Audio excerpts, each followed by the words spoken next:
All right, welcome back to Targeted. Atlas Saltman again. I have another amazing author. His name's Dale Perelman. Say hello to everyone. Hello.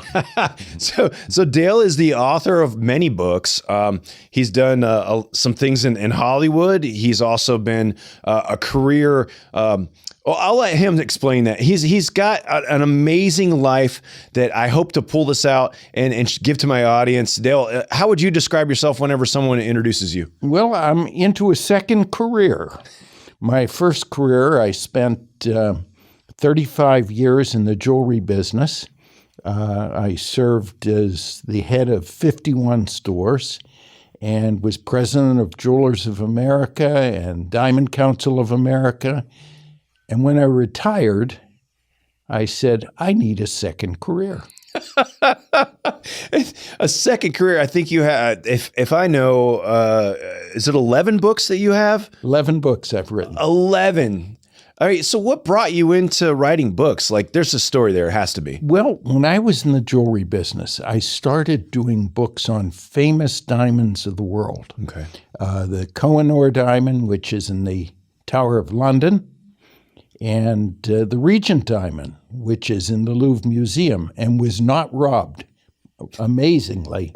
There's lots of stories, right? Yes. Yeah. And terrific stories there. So you started that, and then you were like, okay, I got to do more books. I noticed a lot of your books have a personal feel, like they're from your hometown. They're from stories that you grew passion for. I can tell, but there's a passion behind the pages, and I think we talked about that a little bit before. I loved listening to the stories. My last book was on baseball manager Chuck Tanner. Yeah. And I listened to all the stories of the well-known baseball players. But my current book, I spent a year listening to stories, and you can always learn something in every story. There's always a message. There's always a message, and there was a whole bunch of messages in the book. The book we're talking about now is Newcastle's Las Vegas Guys, and so you can look at this. Look at this this book. I have so many notes in here that I started taking just from the things that I pulled out, and I was like, wow, I can envision what's happening. One of the stories that immediately brought me into this whole New Vegas scene that you painted for me was when it became gangster of sorts, and there was like a lot of crimes, and there's a car bomb that blew up. Can you tell us a little bit about that story?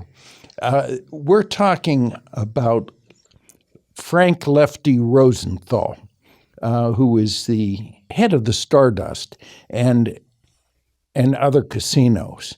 And he decided to get, you'd say, too big for his britches. And he had a radio show, and he brought attention. And the Chicago outfit, who controlled him, was not happy about it. And they sent him a message. It was in 1982. He had a Cadillac Eldorado. They put a bomb in, so he turned on the ignition. The bomb exploded, and it would have killed him, except for one thing. There was a metal plate that had been installed due to a problem in the car, and it took the brunt of the explosion. But Lefty decided, it's time for me to leave. He retired and went to Florida and lived to be, I think, 79 years old. Oh, wow. His wife, who also had some trouble with the outfit, died of a drug overdose mysteriously. And so mysteriously. Is there anything that you pulled out on that? Did the guys talk about that at all? But she was the type of individual that the mob would not have liked, because she had stolen money from her husband, maybe from the casinos, and she had a big mouth, so to speak, and they wanted her quiet. Oh my gosh. So tell me about that a little bit. Like, she had a big mouth. Did you go into that in your book? Not so much with Jerry, but what happened too is she had an affair with Tony the Ant Spilatro, and nobody called him the Ant. That was the FBI's name for him. And Tony also had some problems with the outfit. He ran a unsanctioned robbery group called the Hole in the Wall Gang. He brought a lot of attention, and not positive attention, to the outfit in Vegas. Not positive, huh? No. So they called him and his brother back to Chicago. And he thought, wow, they're going to make my brother a made man. Well, that's not exactly what happened. They shot both of them, buried them in a field while they were still alive. And how they know they were still alive is they had dirt in their lungs when they were autopsied.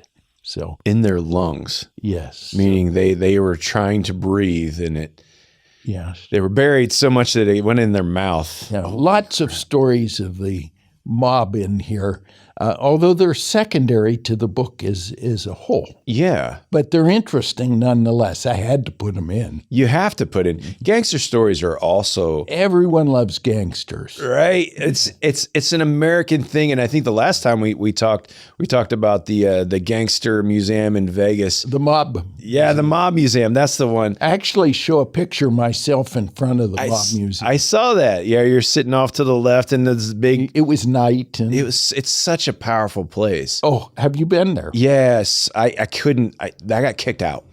I couldn't capture all of it because we went at I would say midday, and there's 6 levels to that Oh, place? yeah. Did you use any of the stuff that was there? No, I didn't. But I bet you it was fascinating. I went there before I wrote the book or even thought about the book, but it was an amazing place to visit. Yeah. Amazing. The whole downtown is a different world.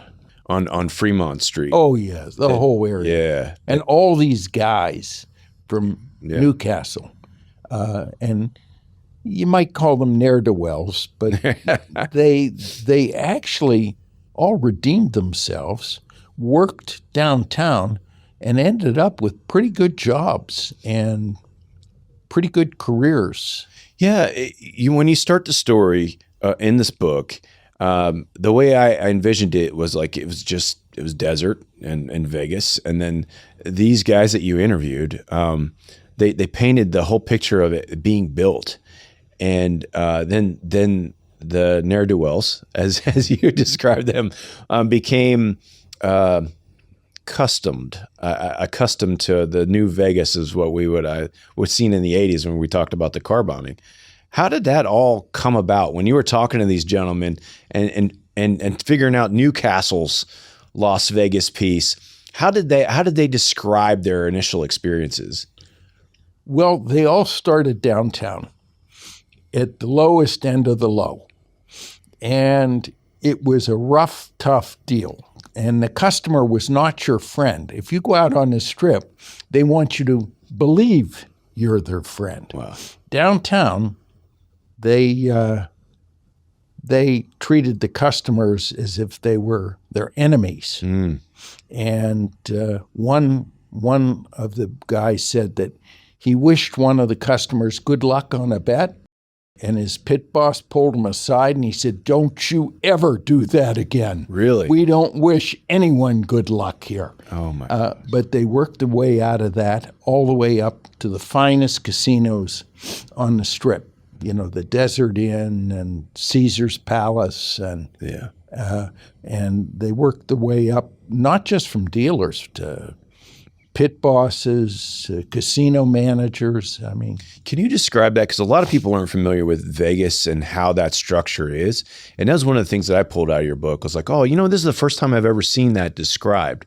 Can you tell us how they started and then how they got to be what is a pit boss? Well, you start out at they have training where you sit at a table and you kind of watch dealers deal and you learn, and when you're good enough, you get to be a dealer, and you'll start downtown. And the reason you'll start downtown is they're anxious just to get bodies who will deal for cheap so to speak. Okay. And each of the dealers, they may be at a table, they may be at roulette, whatever it is, it's all the same thing. Yeah. They have person who oversees 4 tables. So they see 4 tables. And That's one person. And he is to, or she, usually it was he back then, would have to categorize and rate each bettor. And the one fellow used to keep a little book. And in it, if he saw someone like you, he'd draw a beard and short hair. Yeah. And maybe your ring. Yep. And so he could identify you. And then there was a pit boss who watched 3 or 4 of these groupings. And he would be in charge, and then a casino manager above them.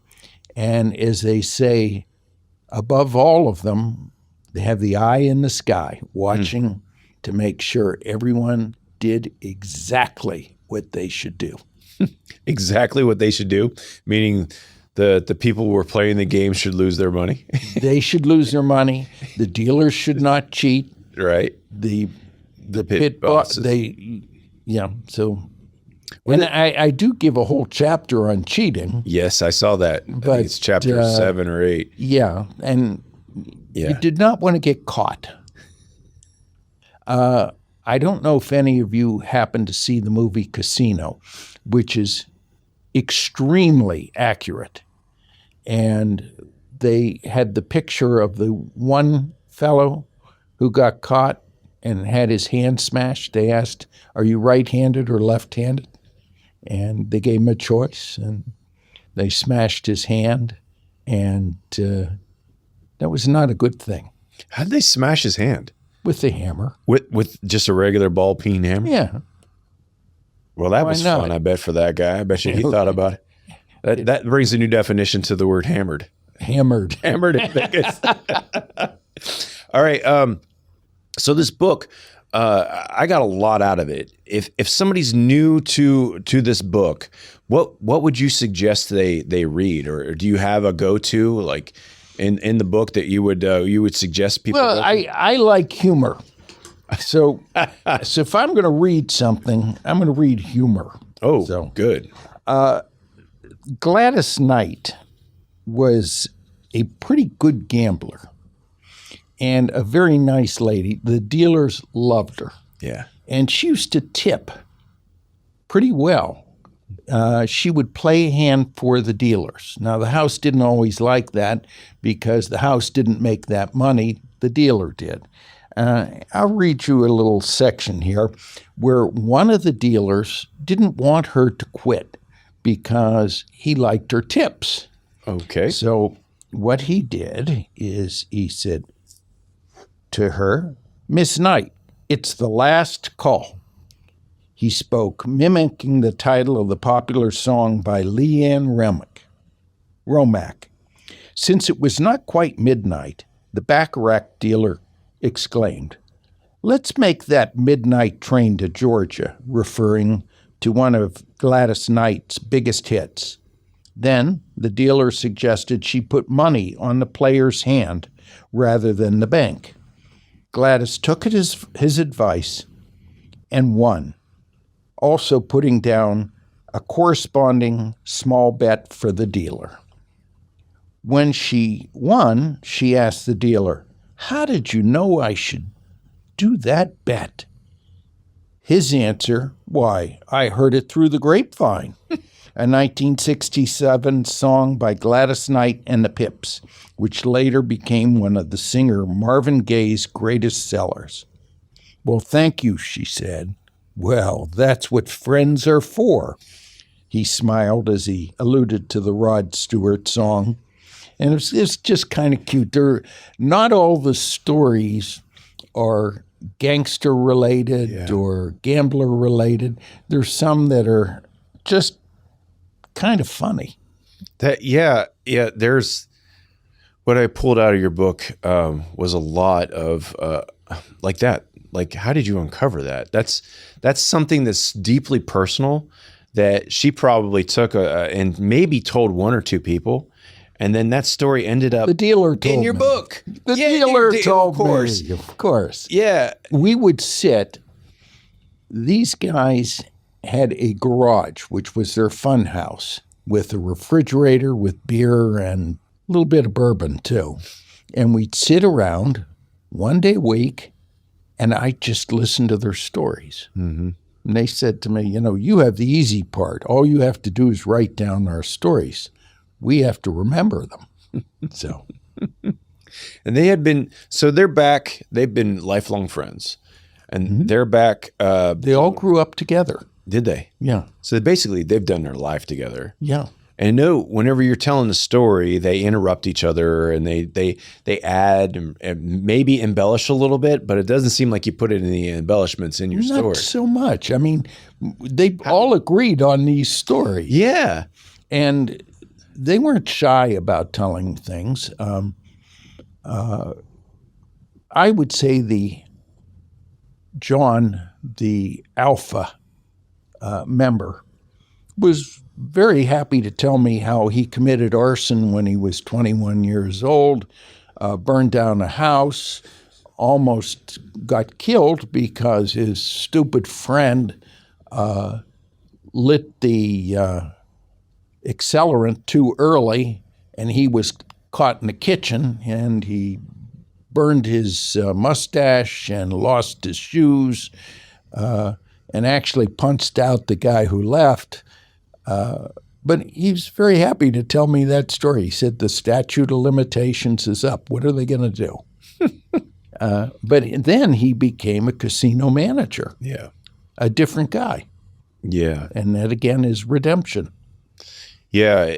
It's as I follow along in the stories that these guys would tell, they were adding to each other's stories, but I could tell that there was more. There's black and white, which you can put on pages. But like conversations like this where I'm getting the gray space, that gray things. I know you took some things out of their story and didn't put them in the book. Can you tell us a story of something that you didn't put in the book? No, I really can't. Is that bad? Well, I really can't. I put in what they wanted me to put in. I decided that I was going to go by their rules. As they said, we have stories that we can tell you, stories we won't tell you, and stories we shouldn't tell you. And the stories that they shouldn't tell me didn't end up in the book. But there were. I mean, I had a good time. There were some small town criminals that I did not get to talk to. I mean, there was Hubby Scungio, who was a member of the Hole in the Wall gang, who entered the witness protection plan. Ended it.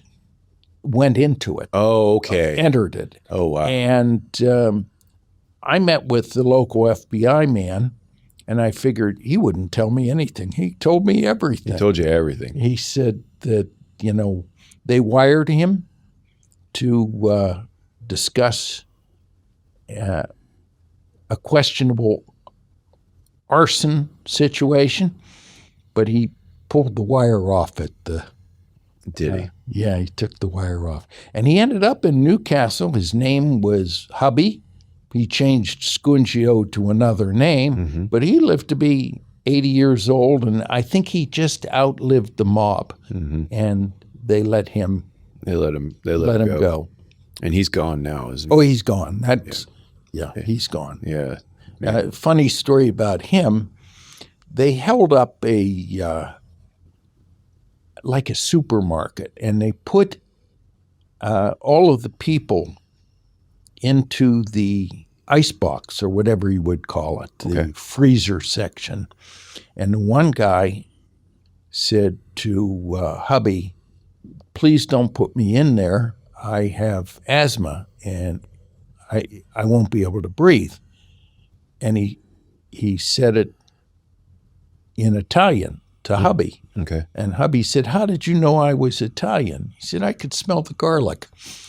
What? That's what he said. Oh my God. And then he got put in the box. He got put in the box. Holy. All right. Let me ask you a little bit off of the book, but kind of related. When you're looking at stories to cover for your next as an author, how do you unfold what you are going to research for years? Like, how does that process work for you as a writer? Well, this one came easy.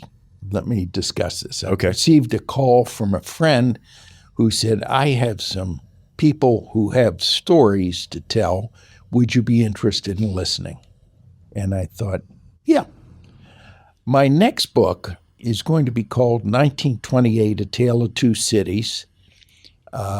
It's going to lock in with Newcastle, Pennsylvania, and Phoenix, Arizona, both the same size in 1928. Hard to believe. Newcastle today is 21,000. Phoenix is 1,600,000, and Maricopa County's probably close to 5.5 to 5.6 million, I think it is. It something like that. It's crazy, the growth that we have. And the idea just sort of came into my head. Well, there's 1927 and 1929, right? Yes, Those are books? there are. There's a book by Bill Bryson called 1927. It is a marvelous book. Yeah. I've read it. I loved it. And there's a new book. It's on the bestseller list, 1929. Yeah. I chose 1928 because Barry Goldwater and my father both graduated high school in 1928. Yeah. The whole world was wide open and ready for everything. It was a time of plenty, a time where anything and everything was possible. Aviation had just grown. Lindbergh had just flown the previous year, but 1928 was really the year of aviation, more so than 1927. Business was booming. Hoover was elected. It was just so rich. Mm-hmm. I couldn't help but decide on that. Now, why'd you pick Phoenix? Because I moved here. Yeah. So I moved here there's a from personal Newcastle. tie to the author. Absolutely. Yeah, I love it. And there's a difference in cities, right? Like, because in Pennsylvania, there's mostly steel. And, it was steel. Here it was agriculture. yeah. But everything was changing. Yeah. Everything was changing. But it was a year of growth. And that's why I chose it. Are you going to emphasize the growth and how that happened, or how do you plan to tackle this? I'm also going to tackle it through individual people. Yeah. For instance, I've gone back and discussed what my father and my grandfather had done. Yeah. Family is very important to me, so I discussed that. I have not gotten into Goldwater's family, but that would be very interesting. There are some Goldwaters still around. They don't even know I'm working on this, but I was given a name, and eventually I would like to sit down and kind of see what it was like from a high school kid's situation in 1928. And how do you structure those questions? Because you pull a lot of, like, whenever I'm reading your book, I get nuggets.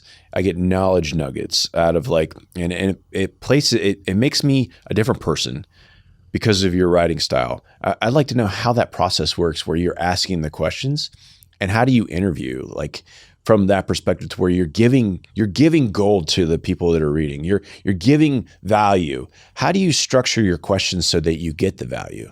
well, more important than the questions is the listening. The questions will come. Sometimes you don't even have to ask the questions.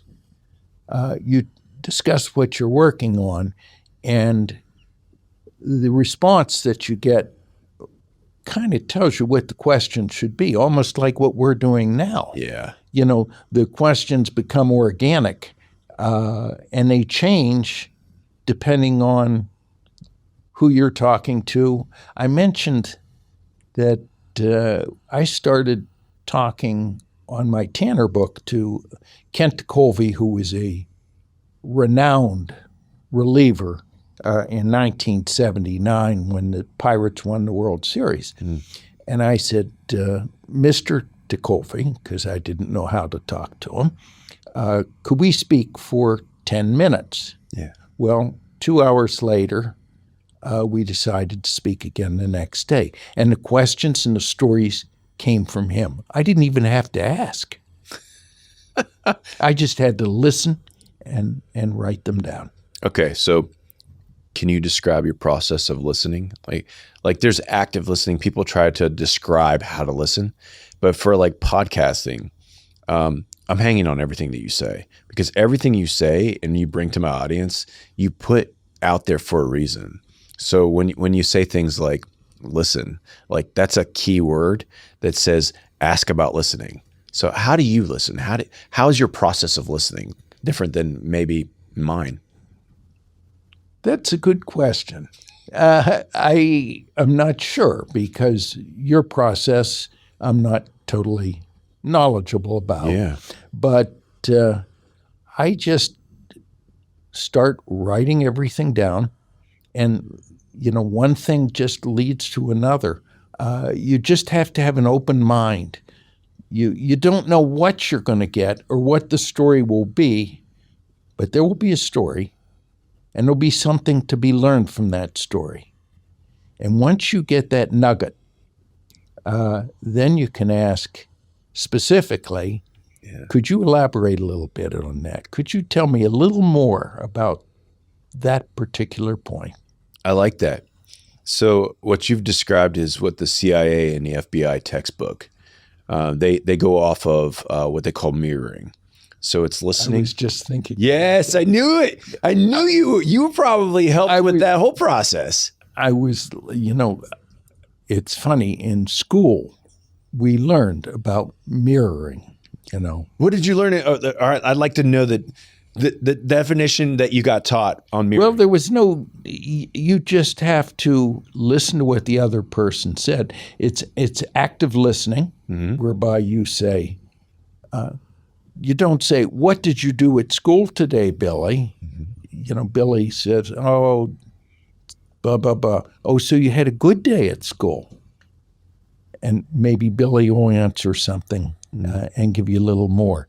But every parent, when they sat with their kids, now my kids are grown, and they would say, what did you do in school today? Nothing. Yeah, always. Yes. But if you want to, you have to mirror what they say, And yeah, you've done a lot of that with me today. I've done that with you. I don't know. I know you have. Yeah, we go back and forth on the same words sometimes. And it's because, we're both authors and we both do interviews. So I think the structure and the style of this, it gets relaxed, but it gets real quick. Whereas sometimes I'm interviewing people for the first time, and this is the first time they've talked about their book, but their book took a lot of process to get to where they were. So whenever they say some words and I mirror them, and you've done this back and forth, we've had this little game playing, but what you're saying to me whenever you use a word that I use is I'm listening. And then I say the same thing back to you. And that opens up a dialogue that's unspoken, but spoken. That's correct. I love that. That's correct. All right. So let me reframe this a little bit. If you could go back to your first book, when you were asking questions or you were listening, now 11 books in, would you change anything during that process of putting the book together? On my earlier books, absolutely. What would you change? Well, number one, I wasn't as skilled. I had a certain advantage. I have to tell you a story that has nothing to do with this book. That's okay. I had decided to write a book, The 10 Titans of Pittsburgh.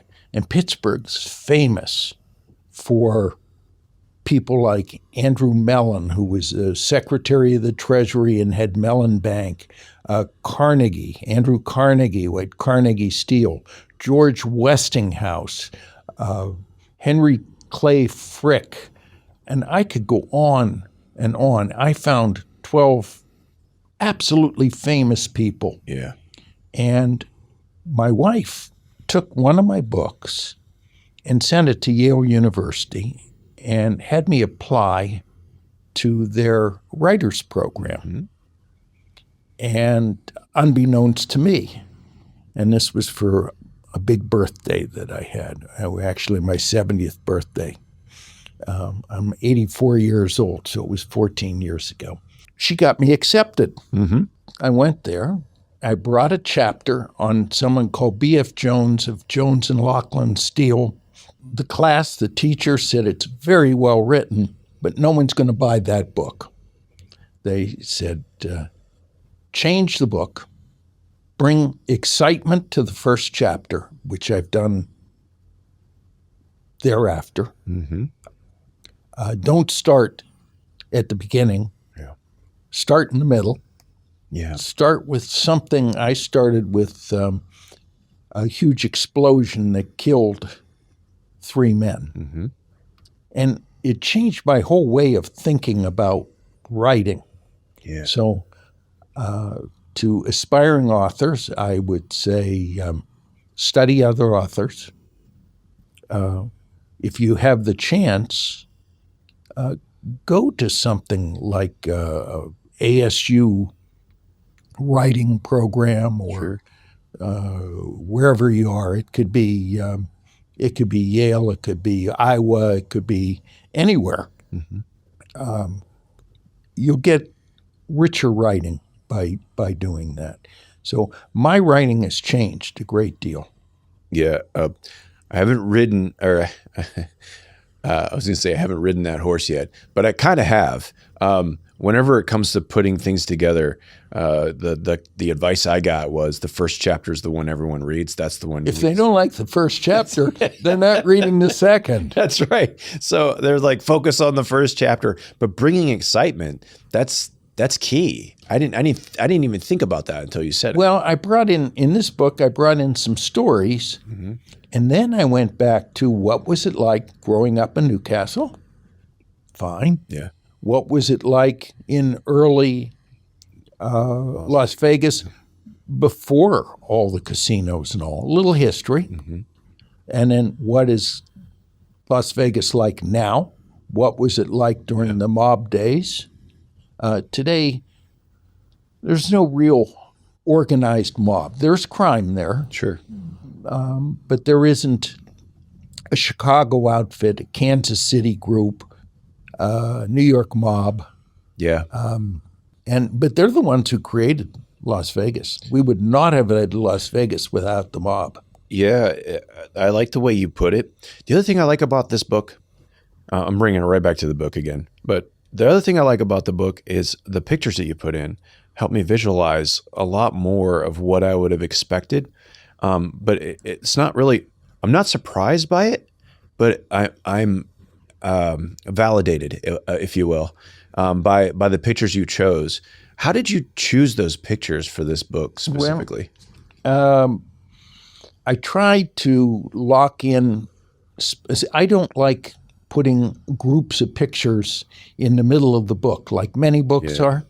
I like to fit them into the chapter and actually the paragraph that would allude to it. So, for instance, if I said such and such worked for 20 years as a dealer at Caesar's Palace, I put a picture of Caesar's Palace at that particular juncture. That's good. And a lot of these pictures came out of your personal collection. Yes, and my wife took a few. She is a very talented photographer. The one I just pulled up, this one here is a roulette table. And in here, it's from 1936 when the phrase that we all know came about, what happens in Vegas stays in Vegas.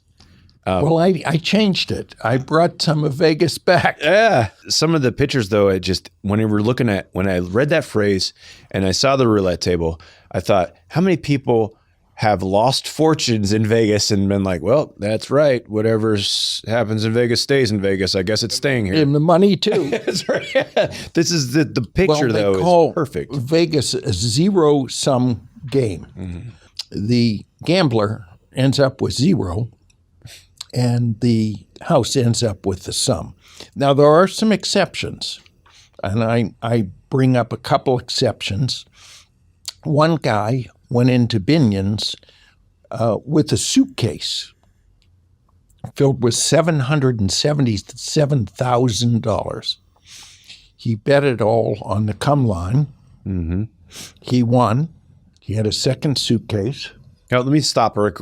So the come line is betting with the table. It's going to come up. Whatever the number is going to come up. So I want to explain it to somebody who may not be a gambler. Well, and I do talk a little bit about Baccarat, which most people don't know at all. That's a mysterious game. But we'll get to that. Mm-hmm. Anyhow, he won. He won $777,000. He came back again, and he won. Third time, he came back, he lost everything, and within 2 years, he shot and killed himself. I tell that story in there. So there's some very sad stories that go with it. Oh, unfortunately, on this show, I've had a lot of those stories come about.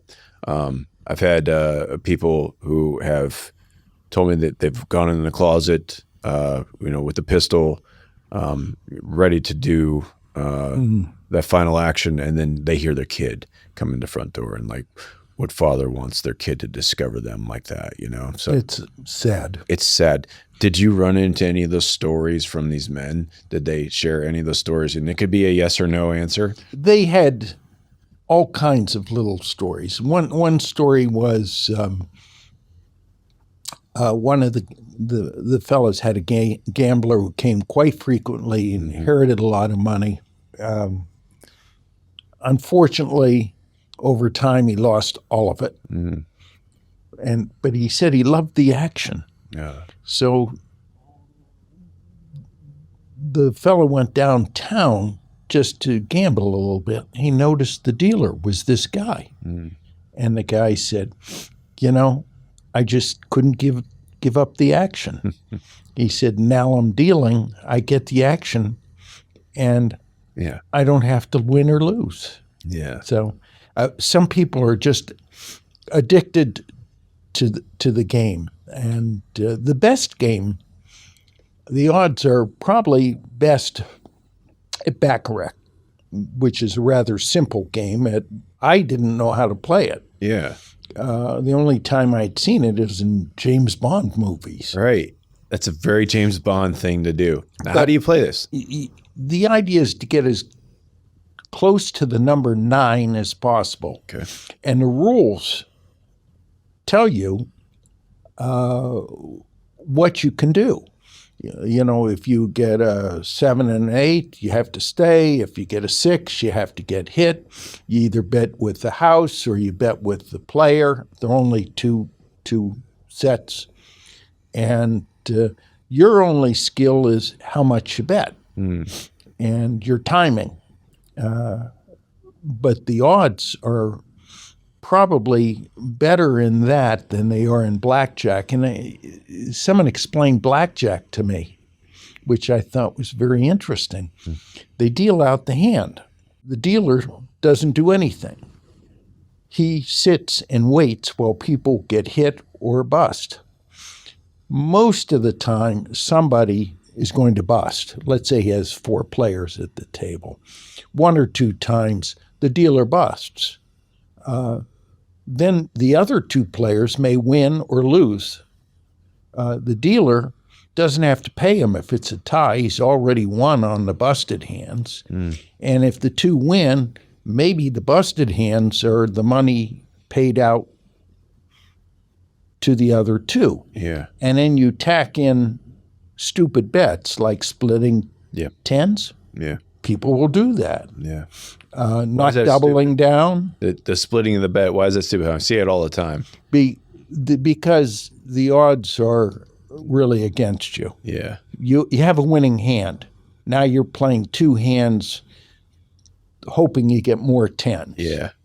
And usually one of them you're going to get a 2. So you've taken a winning hand, you get a 2, and then you get your 10, you bust, and now even if you hit on the one hand, all you've done is broken even instead of a win. The way it's always been explained to me is if the house allows it, it's probably stupid for you to do it. Well, doubling down is not stupid. Fair? All right, and there was a story, a funny story. One of the guys is married to a woman who was a dealer. She was one of the first dealers in the downtown. Mm-hmm. She didn't know anything about what she was doing. And the pit boss came over and tapped her on the shoulder to say, "What are you?"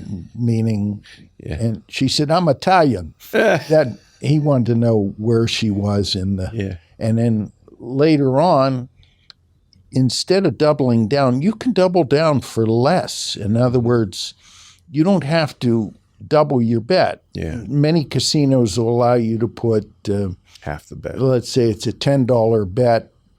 Instead of putting 10 on it to double down, you put a 5 and say, "I want to double down for less." And her remark was, "Who's less?" Because she was brand new. Oh my gosh. Wow. Yeah, I don't want to do that for less. Stepping away from the book, your whole life has been a massive success. You've just carried success after success after success. If you could go back to, say, a 20-year-old version of you, knowing what you know, or maybe even 30-year-old version of you, what kind of advice would you give that man? I would say be open to everything. Everything? Well, you can always listen. Yeah. When I say be open to everything, listen and then make your decision. Keep an open mind. There are things and opportunities I had that just flew over my head because I was young and stupid. I think I would take my time and listen more carefully, which as you get older, maybe you do. And I think I could have been even more successful had I done that. Let me double down on that one. Double down. Here we for go. Less. Hey, for less. So when you're active or when you're listening, your action is to pay attention. How do you trust what you've been hearing? I mean, you said it, just listen to everything, but how do you continue the conversation? What makes you want to learn more about whatever you just heard if you trust this conversation? Well, I mean, if there's something of interest, as you said, you cannot act on everything. Yeah. Someone may say, "Let's rob a bank." That may not be a good idea. That's fair. But you can listen if you want. Yeah. And get out of the room pretty quickly. Yeah. But you have to have a certain judgment. I mean, my upbringing, my education, all these things you bring to the scene. Yeah. Those are my assets. So when I listen, hopefully, I can make a right decision whether to proceed, to listen to more, to end it. And I think that comes with age. Mm. Yeah, I think experience is the best teacher. I believe. Absolutely. I believe Caesar said that. There's IQ and EQ, and EQ is much more important than IQ. EQ is emotional intelligence for those that may not know. So let's talk about emotional intelligence. From your space as an author, when you're listening to someone, how much does their body language play into what you're actually going to put into the book? That's a good question. That's one that I'm not sure about. You notice it. Yeah. Is someone going like this, or are they going like this? Yeah. Body language plays a part, but you can't always trust body language. Body language is a hint as far as I'm saying. So I guess I haven't positively looked at body language Yeah, I'm like making. I should. See, I just learned something. Well, I'm making an assumption that body language has something to do with an emotion, and so maybe it's a far stretch on my part. But I always look whenever I'm actively listening, like we're talking about. I always look at the body language. Like, are their hands crossed? Do they not want to tell me a story? And then I'm like, tell me the story. You know? Yeah, but some people are just comfortable like do this. it. Like, yeah. And you can't trust that body language. I do this quite often just because I don't know what to do with my hands and they're quite comfortable. But I'm very open to what you're saying, even though this looks like I'm closed off. Yeah. So body language can fool you. Yeah, I love what you're saying there. The other thing I was taught was like where their feet are pointing is where their attention is. So whenever someone's talking to me and they're giving me something seemingly something that may benefit us both, and their feet are pointed elsewhere, I'm like, con man. Immediately like, no, what's going on over here? But that could be absolutely accurate, or it could be their feet are just more comfortable. Yeah. Yeah. Or their feet go like this. Who knows? Who knows? All right. Well, is there anything that you want to share with the audience that might help them get through whatever hurdle they have, writing block, the next chapter of their life? You have so many things that you could offer the audience. What pearls of wisdom do you have? Well, I'm not sure I have pearls of wisdom, but number one, I've had a lot of mentors in my life, and having a mentor is a great thing. My father was a great mentor. Actually, my wife, my daughter, and my son are great mentors, and my daughter and son are very successful in their own right. I know you've interviewed Sean. Yeah.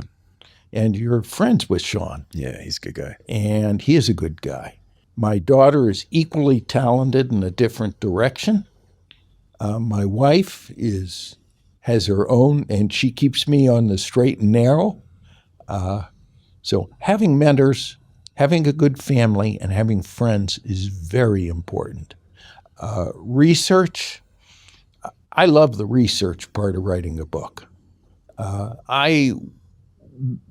Had I gotten these stories somehow without visiting with these guys, I would have missed so much, because they become friends, and their stories are amazing. And so as a writer, you have to enjoy research, even if you're in fiction. Yeah. Make sure that the background and the times are correct. I'm a big advocate for having the right information. And do you talk to your wife and your inner circle about the stories that you're getting ready to put out to the world? I did. My wife actually has read all of my books in advance and been very supportive. And I think you grow with each book. Mm-hmm. That's the beauty of it. My first book is not as strong as my last book. And my next book's going to be stronger yet. The whole math is if you put 10,000 hours into it, you become an expert at it, whatever. I think you probably have more than 10. Practice, practice, practice. How do you get to Carnegie Hall? Practice, practice, practice. Yes. Do you believe practice makes perfect? Won't make perfect, makes pretty good. Practice makes practiced. That's what right. I've heard. Well, Dale, I'm gonna give you something that I don't give to too many people. This is a skeleton key, and it has deep meaning. Being a man in the military, we give each other coins. It's a round metal object, and that is to symbolize a trip to Valhalla. It's a token that you give to the boatman to get you to the place where we can all be together again.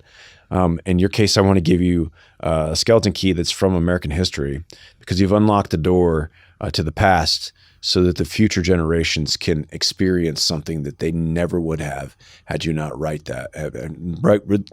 Wrote this book and many others, and you're continuing on your journey. So I want to give you the key that has that kind of meaning. I'm going to give that to you now. Oh, that's very nice. Yeah. Thank you so much. Yeah. Thank you. Actually, I have a coin. Oh, you do? Well, remember, Sean went to Kosovo. Yeah. And he received a few coins, and he gave me one. And so cool. I treasure it. I really do treasure the coin. Yeah, the coins are cool. I mean, everything's got history. The mentorship story that you brought up, I wrote a piece at the War College on mentorship, and I found that the word mentor is actually it's a relatively new word. It's from Homer's The Odyssey. Mm-hmm. Mentor was a character that took care of the king's kids and then was an advisor to the king. So when people started to use it in the late 1800s, they started to use it in that light as an advisor, as a mentor, as an inner circle. Wow. And so where most people took it in that direction, it became, we take words and we make them something different. The word mentor became so intertwined with anything that could help. But it lost its meaning. It's anybody in your inner circle that can help you on your journey. That's true. And so that kind of stuff, it's really cool. And then with the coins, having something you can physically touch in this life that has a story associated with it is so much more powerful than anything that you can say. So I wanted to give you something, author to author. I appreciate that. Thank you so much. How can people find you, Dale? You can find me on authorpearlman.com. You can contact me through my publisher, which is the History Press. I'm on Facebook. You can dale.perlman@gmail.com. You can contact me. Nice. On my email, and I will answer. And I really enjoyed today's talk. Yeah, it's been awesome. Thanks for coming into the studio. We enjoyed it. I absolutely. I'm almost through your book. I got stopped yesterday for an event that we had at the house, and I was like, I want to finish it. So I tried to read and drive a little bit. And I didn't do it. I played it safe. And so I asked you the questions I had before the show. So thank you so much for your time before the show. But thank you for your time here. I appreciate it. It's been awesome. Thank you for sharing everything. Enjoyed it. And I'm going to close out the show.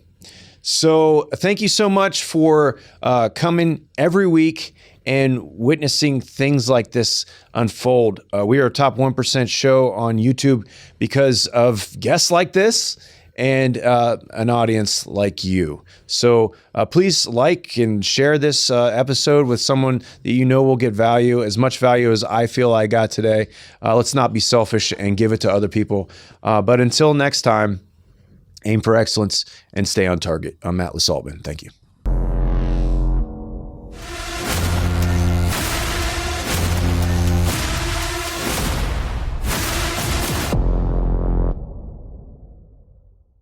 Stay with us as we stay on target with another awesome episode coming up next. We'll see you there.